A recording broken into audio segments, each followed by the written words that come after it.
नमस्कार। पीताम्बरा ज्योतिर्विज्ञान चैनल में बहुत बहुत स्वागत है। दर्शकों, आज एक विशेष टॉपिक को लेकर आए हैं। लोग बहुत पूछते हैं कि महाराज जो आप उपाय बताते हो वो हम करते हैं, फिर भी काम नहीं बनता, यानी पूजा पाठ का फल क्यों नहीं मिलता। रोज पूजा करते हैं फिर भी फल नहीं मिलता है।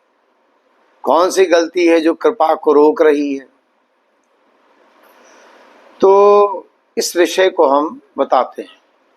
देखो भाई, पूजा का फल न मिलने के पीछे कई कारण हैं। अशुद्ध मन, अधर्म कर्म, गलत विधि, अधीरता और पूर्व जन्म के कर्म। तो पूजा पाठ का फल तुरंत या स्पष्ट रूप से न मिलने के यही कारण है। पूजा पाठ बेकार नहीं होता।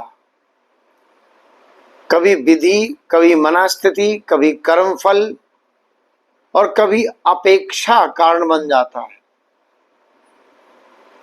श्रद्धा की कमी, मन कहीं और,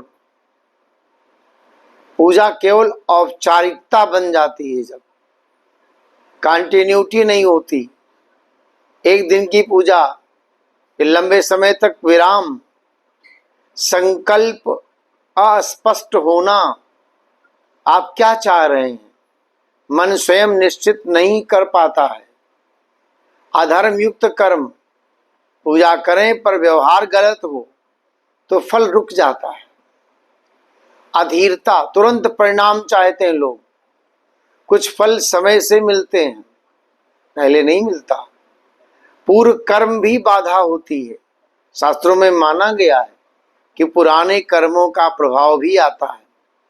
स्थान और शुद्धता, पूजा का स्थान अशांत है, गंदा है, नकारात्मक वातावरण है, सही मंत्र विधि का अभाव, बिना समझे केवल नकल करना, किसने कह दिया जाओ मंत्र जाप करो, ये जपने लगे।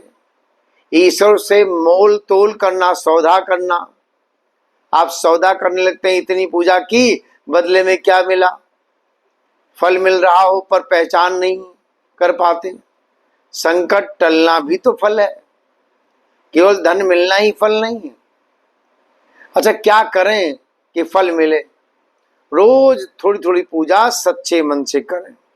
सत्य बोलें, किसी का हित न करें। सारा संसार मेरे स्वामी का है, ये भाव बना रहे। दान, सेवा, संयम ये बनाए रखें। मंत्र कम हो पर भाव शुद्ध हो।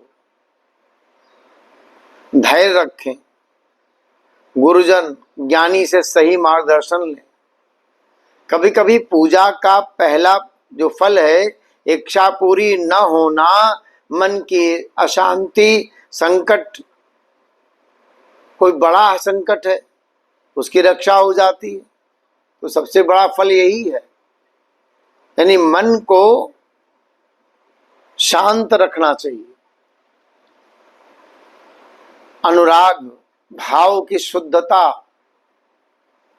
और मन का विचलन न होना।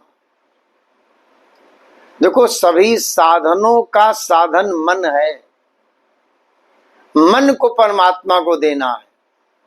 तन्मय मना संकल्प मस्तु।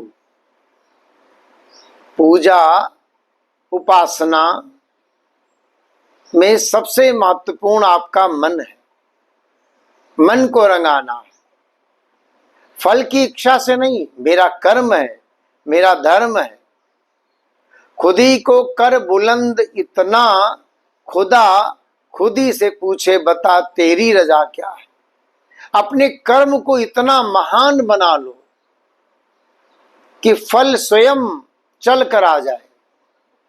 फल की इच्छा न करो, बल्कि कर्म को शुद्ध करो, क्रिया को शुद्ध करो, भाव को शुद्ध करो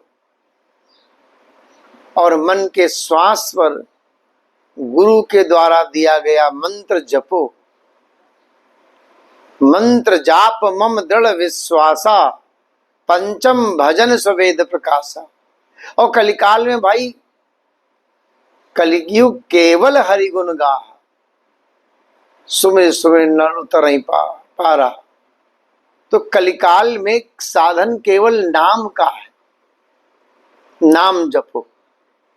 लेकिन आप सब गलती क्या करते हैं, एक नाम दिया गया उसके बजाय 20 नाम जप रहे हैं, हनुमान का, राम का, कृष्ण का, दुर्गा का, शिव का, काली का।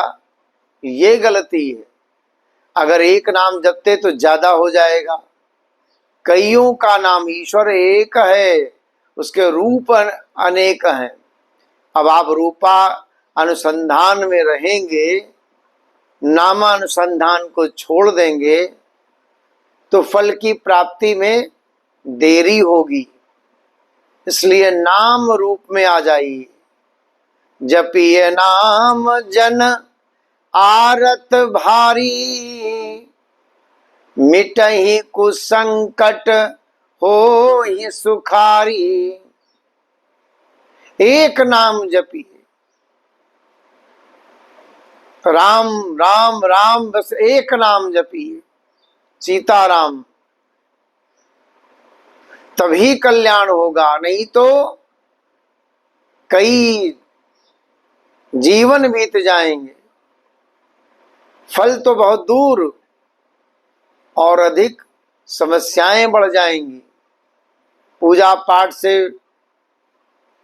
आप दूर हो जाएंगे। श्रद्धा, विश्वास, लगन, निष्ठा, मन की स्थिरता, यही फल को प्राप्त कराती है। सबसे बड़ा फल यही है, आप स्वस्थ रहें, कोई संकट ना आवे, प्रभु कृपा बनी रहे, प्रभु इतनी कृपा बनी रहे कि आपका स्मरण होता रहे। तो जिनका नाम जपोगे ना, वो कृपा स्वयं करेंगे। श्वास श्वास कृष्ण भजो, वृथा श्वास मत खोए, ना जाने किस श्वास का आवन होए न होए। और फल की प्राप्ति में, जैसे आपने कहा कि हमने 10 दिन अनुष्ठान किया, फल बहुत सूक्ष्म मिलता है, तुरंत। कलयुग है, ये सतयुग नहीं है कि देवता प्रकट होकर तुरंत फल दें। आपके कर्म, आपके मन स्थिति के आधार पर, भाव के आधार पर फल मिलता है। भाव को शुद्ध करिए। जो बजते मुझे भाव से, मैं उनका ही हो जाता, और बिना भाव से मुझे पुकारो मैं नहीं आता। और भाव भरी एक करुण पुकार मुझसे सहा नहीं जाता। तो भाव से भगवान का भजन करोगे तो निश्चित रूप से आपके सारे कर्मानुबंधन दूर होंगे, सब कुछ प्राप्त होगा, प्रभु की कृपा बरसेगी। जय श्री राम।